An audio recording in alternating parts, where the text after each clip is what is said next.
U.S. Senator Joe Manchin, DW. VA. Responded Friday to criticism from U.S. Senator Bernie Sanders, IVT.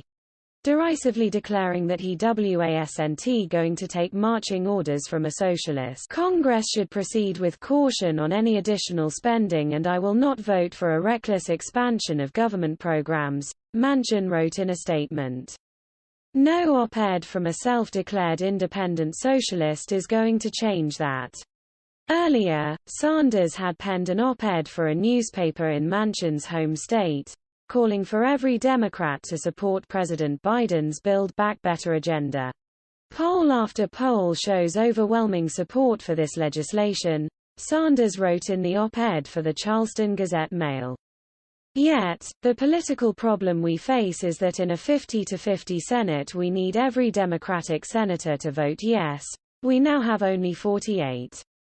2 Democratic senators remain in opposition, including Senator Joe Manchin said Sanders has no relationship to the state, adding that Sanders' remarks did not mark the first time an out-of-stater has tried to tell West Virginians what is best for them.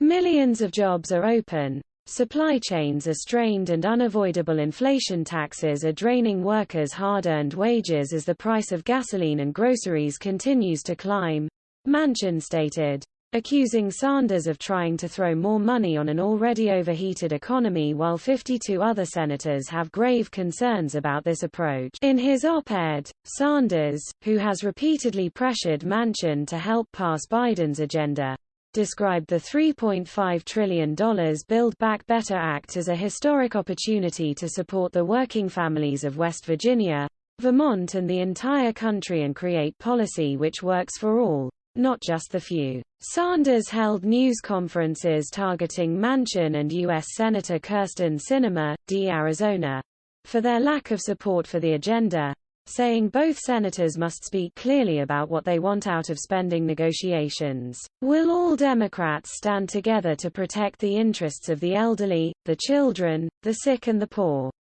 Sanders asked in the piece.